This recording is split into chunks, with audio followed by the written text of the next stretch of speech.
Good morning, good afternoon. We are today with Attitudable Podcast, another very insightful conversation. I am honored to be speaking today with Carola Lemacher. Carola holds a university degree in translation studies and a master's degree in conference interpreting. She's a federally certified court interpreter and community interpreter. Carola also works as a conference interpreter for various local and international clients and is one of the voices of a major news network. She's a licensed trainer of the community interpreter and dedicates many hours to volunteer as chair of the Ethics and Standards Committee of AAITE, as advisory member to the Georgia Commission on Court Interpreters, and as president of AAIT, the Georgia chapter of ATA, the American Translators Association. So welcome, Carola, to our podcast. Thank you. Thank you for the invitation. I'm very much looking forward to the conversation. Thanks a lot. Today we are going to talk mainly, you have many roles and many hats, but today we are very interested in knowing more about the code of ethics for translators and for interpreters in educational settings that you have been working hard for many years. So let us know what inspires the creation of this code. So, the Code of Ethics is just an additional piece of all the other items that AITE is trying to accomplish as an association.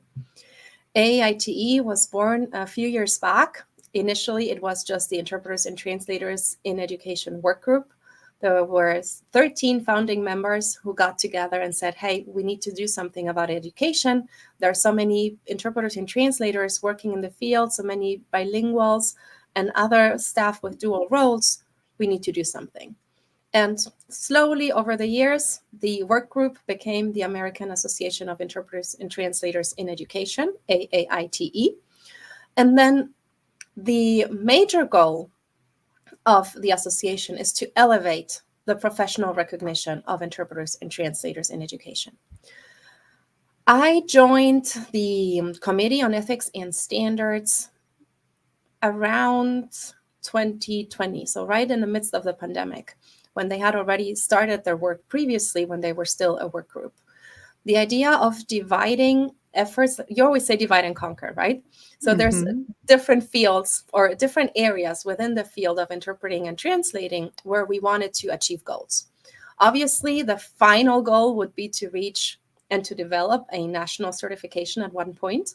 But in order to be able to develop a national certification, there are several steps that need to happen before then. So one of those steps to get to certification is to have a code of ethics in order to know what are the standards and what are the expectations of professionals working in the field. Another key element is the job task analysis, which was done by the JTA committee, and they published a report. They collected job descriptions from all over the country to see what the expectations were and what the role description for interpreters and translators are in the educational field. That kind of sets the standards of what employers are looking for when they want to hire an interpreter or a translator in the field of education. And we, as the Ethics and Standards Committee, and I took over the chair position about a year and a half after I joined the committee and led the final efforts. Before then, I was part of the committee as a whole, and then we had someone step down and I took over the role of chair and guided the work in the final milestones, right? The idea of having a code of ethics, as I said before, is not only to guide professionals in the field in their daily decision-making process, but also to protect the public at large. We want to know what the expectations are, and we as interpreters need to have the standard or know what is expected of us. This protects us in the sense that they cannot expect more from us than what we are allowed by our code of ethics. But all of the other stakeholders who interact with interpreters and translators also know what the expectations are and what they can expect of us if we behave professionally. So it's kind of like a two-way street. It's not only for us, but it's also for the public at large. Yes, I imagine it's a huge endeavor. I mean, the preparation, the writing, everything. What, if you can let us know what were like the key challenges when writing, like one for translators, one for interpreters? So How the was it? entire process started with forums. So we held a lot of Mm, forums where we invited different stakeholders, and we heard from everybody. We heard from interpreters and translators. We heard from school staff. We heard from parents. We heard from a very diverse group of stakeholders because we wanted to hear all of the voices. And mm, in the preface of the Code of Ethics, we described the 11-step process that we used in order to accomplish this goal. But when we reached the point of deciding, okay, how do we do this? How do we draft the Code of Ethics? We came to the conclusion that we needed two different codes. We needed a separate code for interpreters and one code for translators. And this was due to mainly two reasons. First, there is still a lot of role confusion. Interpreters are called translators all the time because a lot of people in the public, in the general public, do not know what the difference is between a translator and an interpreter. So part of the client education or the stakeholder education that we as professionals in the field still have to do is to be able to, I don't want to say impose, but to have stakeholders use the right terminology when referring to a professional in the field. And also to help them understand that not every translator is an interpreter and not every interpreter is a translator. So that was the key challenge. We believe that having just one code of ethics would not do justice to the differences that these professions have. I mean, we know that they share a lot of commonalities, but there are also very distinct differences that separate interpreting from translating. And that was one of the challenges we faced, and we decided to have two separate code of ethics. mm. There were a lot Yeah, of challenges. One of I the other imagine. challenges that we had is that we had a big discussion around what constitute ethical tenets or ethical principles and what are underlying values. So a lot of the older code of ethics that are already out there in the field, for example, include respect as an ethical tenet. And to us as committee, respect is one of the underlying values, just like solidarity or dignity or non-maleficence, because everything we do should permeate or should be permeated with respect, regardless of the ethical principle. And that is why we kind of decided to have a clear distinction between foundational values that are like the groundwork that we share as a community, as a society, and that are similar across all cultures, and what we call ethical tenets in themselves, which is the what we are expected to comply with. Yes, as Jamie said, she commented that it's great that the association made that difference, that it is still an issue nowadays, and made two separate codes for each profession. We are all language professionals, as you said, but there's a great difference. And it's great that each of us can have our own code to abide by. And as I was telling you before, I've been translating for the educational system since 2005, and I never had anything specifically related to that specialization. So this is super useful for us to know, and also when we sell our services, to say we abide by this code of ethics, and here is all that we need to know when working together. Exactly, because it gives us a way to kind of explain why we do things in a certain way and why specific requirements cannot be fulfilled. But it explains the reasoning behind it. What we wanted to achieve with this code of ethics was not just giving you, oh, do this and do that. No, we want everybody using the code of ethics as a resource and understanding the reasoning behind the ethical tenets, why we are putting forward that we have to be accurate, why we're not supposed to be issuing our own opinions. How do we find an equivalent within the world or within cultural variances, for example? This is not just, there's not always like a one-to-one equivalent that we can use, but we also have to be sure that within the realm of finding a meaningful equivalent for a specific term, we also do not put ourselves in a position in which we are explaining something that we are not supposed to explain.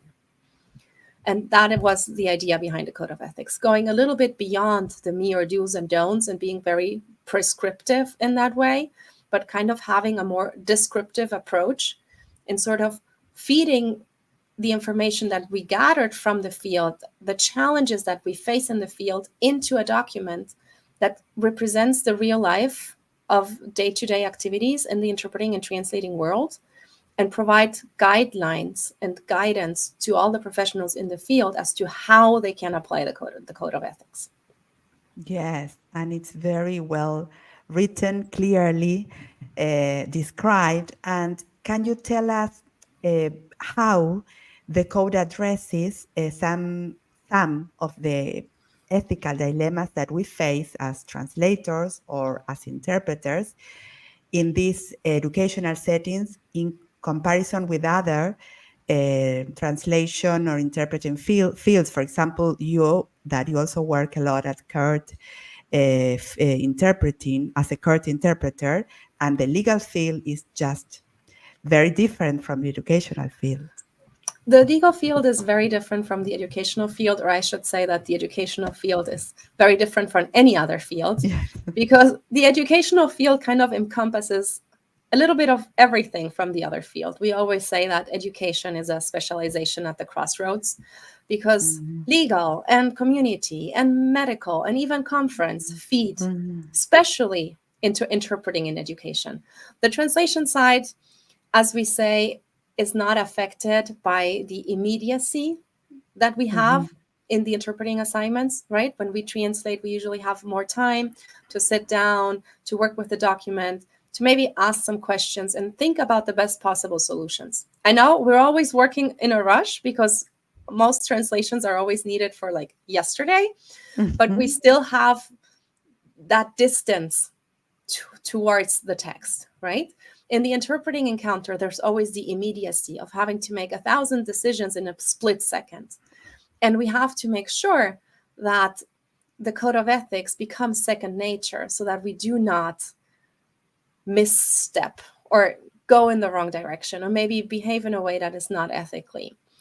And I always like to say that this code of ethics, or what we try to achieve with this code of ethics, is not only to have the ethical tenets, which is kind of the what, the big expectation, so to say, the principle, but also have enough standards of practice that show us how we can implement those ethical tenets and those principles with very clear and specific examples. There are a lot of standards where we have maybe 2, 3, 4 examples, and some were like saying, oh, you have so many examples. And it's like, yes, we have so many examples because in the educational setting, this specific principle can be shown or can be lived up with a specific standard, which can take different forms depending on the circumstances we're in. We're obviously not able to cover every single circumstance that one can encounter, but there are some specific situations that arise over and over again. And in order to show professionals in the field how they can solve the issue, we provided several examples for that. And I believe that that is probably the gem in that document, is that you can kind of extrapolate a little bit of the details and then kind of fill in your own information, and that will help you as guidance. We have obviously removed all of the identifying information from those examples, but everything in that code of ethics relates to a real life scenario that a professional in the field encountered. So we didn't even have to make things up, everybody who contributed to this work, the committee members, the stakeholders, everybody we talked to in the field, everybody who completed the national survey that we launched, provided us with the necessary resources for us to then draft this piece of work. Great.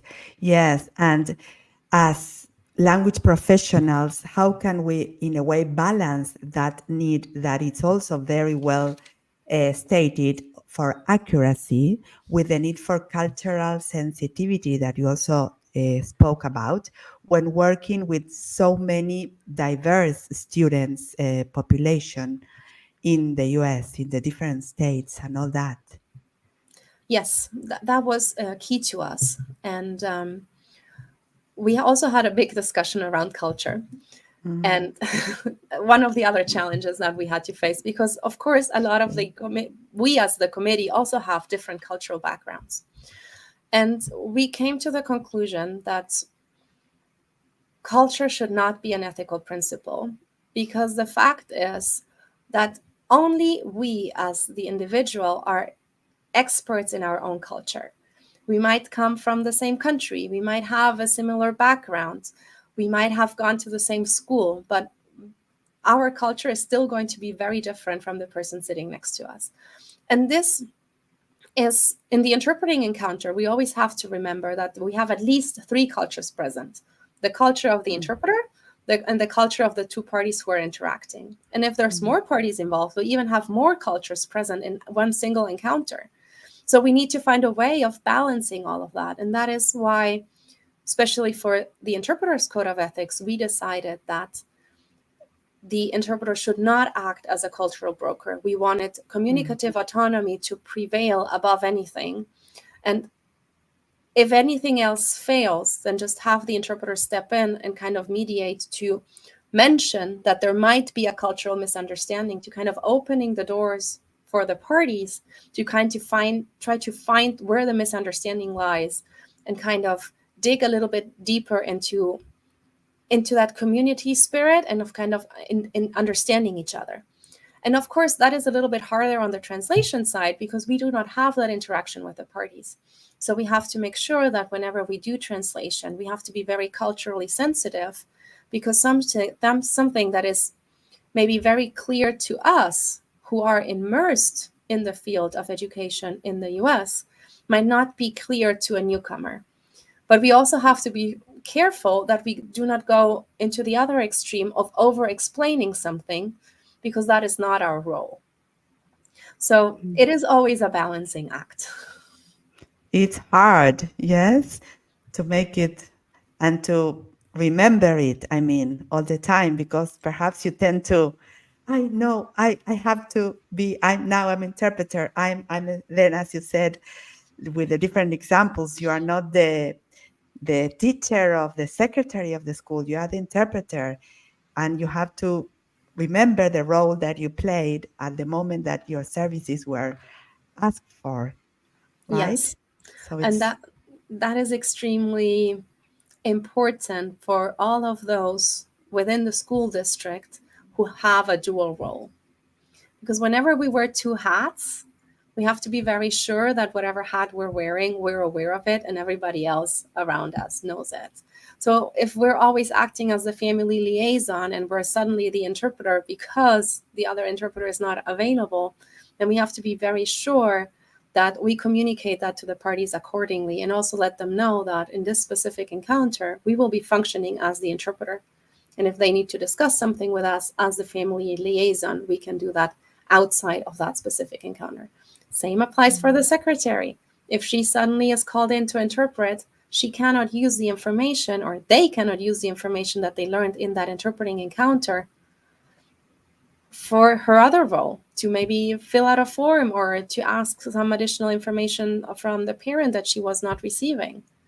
So we do have to work a lot on the idea of role boundaries, and not only us or not only those who have a dual role, but especially everybody else who works with staff who has a dual role, who is functioning sometimes as an interpreter and also sometimes in another role, that they understand those boundaries and that they do not ask us when we're in the role of the interpreter to do something that someone who is just an interpreter to, and I'm not saying that in a demeaning way, but who is acting as the interpreter and not as the interpreter and the dual and not wearing the other hat at the same time, that they have to respect that boundaries. And that is sometimes even more difficult because when they're used to seeing us in the role of the family liaison, suddenly thinking of us as the interpreter is hard. It's not that easy to make that shift, especially if you're not familiar with the code of ethics and you do not know what the expectations and the standards are. Yes, that's the awareness that we need to have, because many times this is like the usual, what happens, like almost more frequently than we may think of. Yes, Yes. And Carola, absolutely. can you do you know that can you tell us that if the code address the use of technology also in educational settings, for example, remote interpreting or the use of some translation apps? Yes, that was also a big topic that we discussed, and we had to draw a line at some point. Technology is constantly evolving, and of course, this code of ethics at some point will continue to evolve and will probably be um, will need an overhaul at some point. But for now, the code of ethics it is about to turn 1 year old because we published it in December of 2023. So we're getting to the first anniversary. What we need right now is we need to spread the word. We need to gain adoption from the districts. So we decided that we were going to include something on technology in the codes of ethics because we believe that it is important. But we also believe that as technology evolves so quickly, this is also a topic that is going to be analyzed and discussed more in depth by the Best Practices Committee, because that might be a more dynamic document than the Code of Ethics itself. So for the Interpreter's Code of Ethics under Standard 8 of confidentiality, we have specifically discussed the setup of remote workspaces.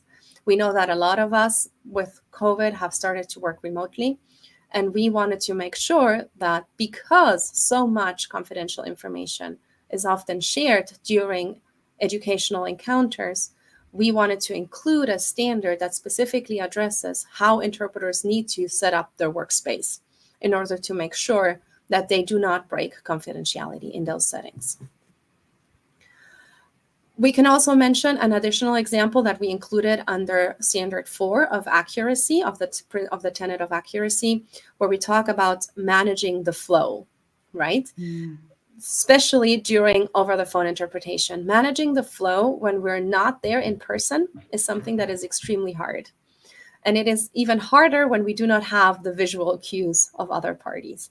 And that is why we included the example of the over-the-phone interpreting as to how we, the interpreters, need to manage the flow in order to be able to still attain that accuracy that we want in the interpreting encounters. And then, of course, under professional development, we've included the use of technology and software. It was more of kind of like a more general statement because, as I said before, technology is something that is constantly evolving. And if we include a specific example now, that example might not be relevant anymore in a year or two. And we cannot keep up and change that code of ethics at the same pace at which technology is evolving. On the translation side of things, we have also included a specific standard, that is Standard 6 under the confidentiality tenet, where we specifically discuss how we can protect all of the source and material that we receive whenever we do translation work. And under Standard 20 with professional development, we have included the use of CAT tools. So that is for us very important, and it is key because technology is here to stay and we have to make it part of our day-to-day life, but we also have to make sure that we are still able to abide by our professional code of ethics even if we use technology.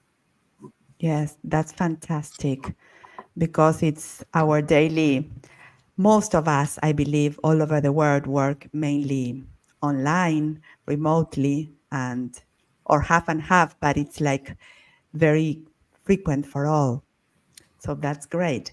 And how can you all of us, not only interpreters, but language specialists, contribute to this ongoing development, as you said, and refinement of the code as years or technology and life goes by?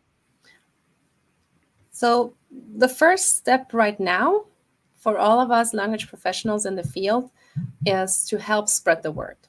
There are still many interpreters and many school districts and many translators who are not aware that these codes exist and who have not had the opportunity of receive any kind of training in the fields of ethics related to interpreting and translating in ethics. So that is kind of what we are on the mission on now, is to continue spreading the word and making sure that these documents, which are freely available for download on the AIT website, reach as many people as possible. And then, of course, you can always join one of our committees to volunteer your time and help us continue develop the field. And AIT is always open to receive any sorts of comments or feedback from anyone. So far, the feedback has been great. We did a very thorough validation process of the Code of Ethics. We, of course, the committee validated it first. We had to be in agreement as a committee in order to be able to move forward in the process. Then the board reviewed it. It came back to the committee. The committee reviewed the remarks by the board. Then we had a member validation during the EduCon conference in May of 2023. So we had a breakout session where 80 members of AITE participated and reviewed that. I don't want to say it wasn't really the first draft. It was probably, I don't know, the 120th draft or something of the Code of Ethics. But they reviewed, let's say, the first officially printed version of the Code of Ethics to sort of gain feedback from them. Because if we do not have member buy-in, then how are we going to spread the word if not even our members agree that this is something that we need in the field and that this is something that they want to abide by? So based on the member feedback, we went through an additional review process, and then the board and me as the chair, we selected a number of stakeholders from different fields, from education, from academia, translators, interpreters, different languages, and school staff and administrators, a whole range. And they also reviewed both of the code of, well, not everybody reviewed both because of the different skill sets and credentials that they had. But we had a wide variety of stakeholders who reviewed the documents. And then based on that, we published the final document. That is the one that you have right now. And wow, there's a typo here and there. So forgive us. We still need to review those once more with fresh eyes now that it's been out there for a while. But we do believe that we have done a very thorough job, and we had a very scientific approach in the sense that we conducted surveys. We were in touch with reality. We did not just take existing code of ethics out there and kind of adapted them to what we needed. No, this was a process in which, yes, of course, we took into consideration an existing code of ethics, and not only in the US, but also from Canada and from Australia. And we looked at what they had done in their fields. But what was even more important to us was the surveys and the forum, and having ears on the ground and really being able to see where the gaps are between what exists or what existed back then when we did not have our own code of ethics and what was happening in the field. And with this code of ethics, we wanted to close that gap so that all interpreters and translators working in the field of education really felt that they had a document that represented their daily life. Yes. And it's like that.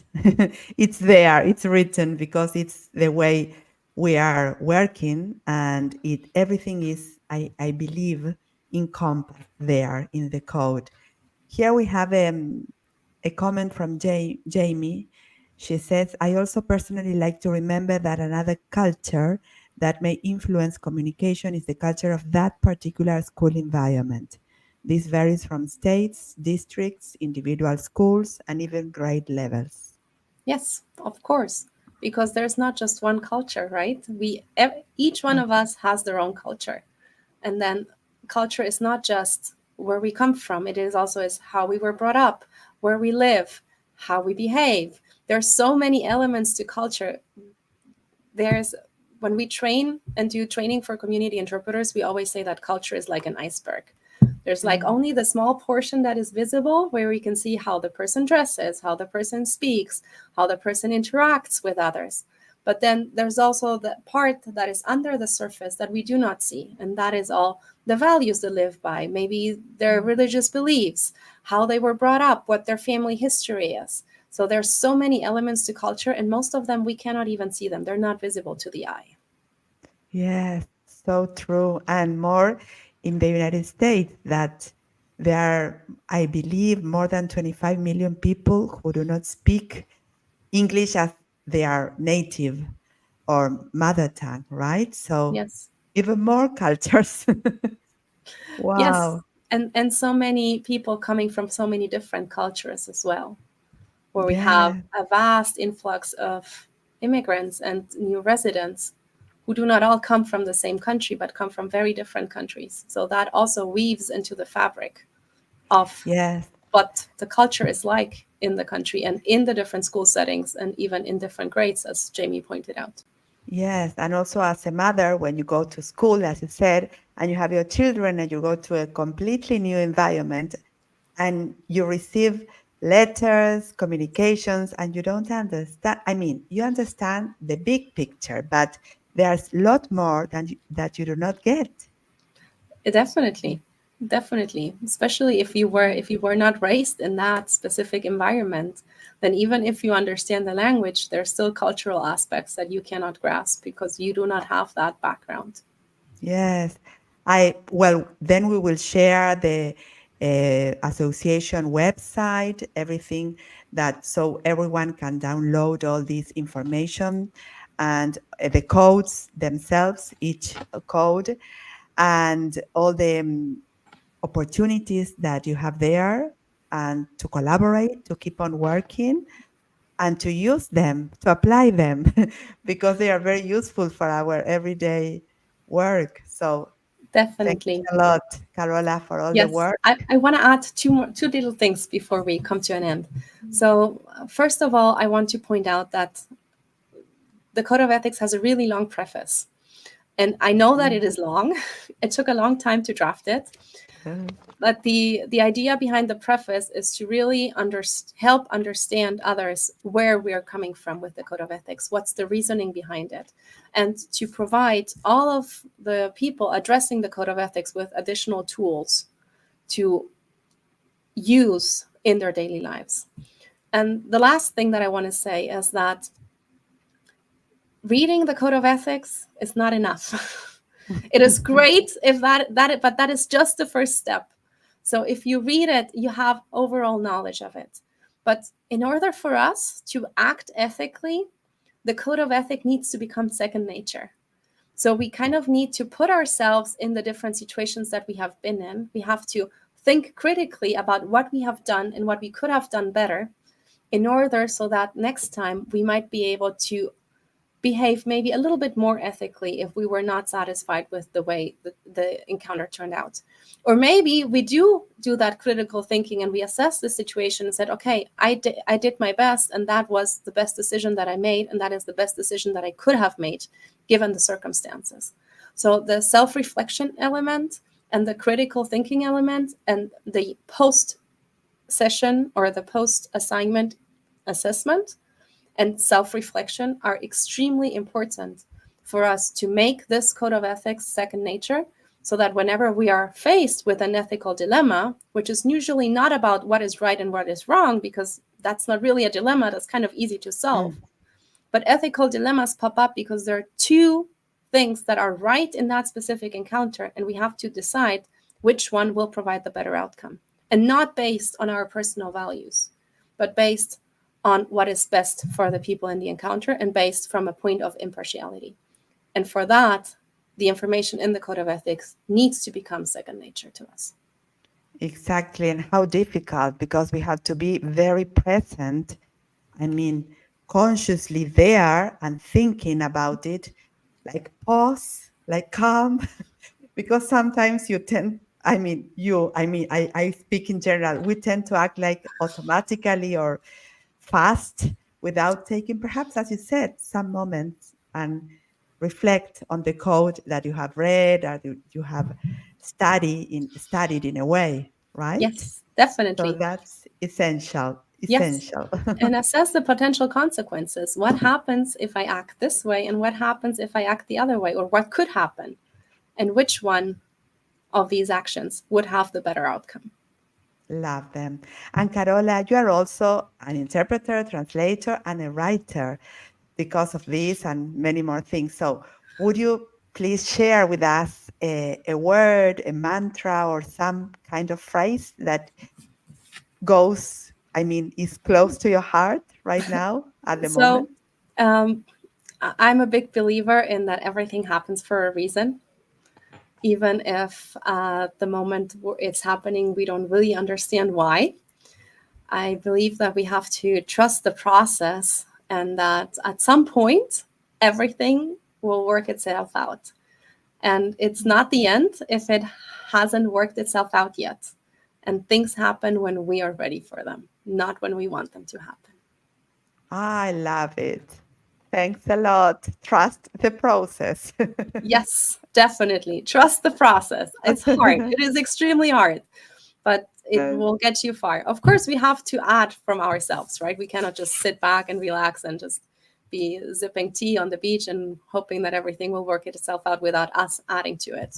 But Yes. when we are on the right track and when we are doing and giving from us, then we have to trust the process because things do work out. Yes. Thanks a lot, Carola. Thanks a lot for your work, for your contribution, and your words and your time to speak with us today. It Thanks was my for pleasure. all of us, all of you who have listened and watched our episode. And I would love to meet you soon in Portland at the ATA annual conference, that we will both be there and perhaps many of you as well. Thanks again. And what's the best way for people to connect with you, Carola? They can find me on LinkedIn under my Mhm. name. I also have a website up there. So that is also another way they can reach me. Great. We will write everything on the notes for people to find you. And thanks again. Thanks to everyone. And let's spread the word and apply these great codes of ethics. Thanks, Carola. Thank you, Dolores. It was a pleasure.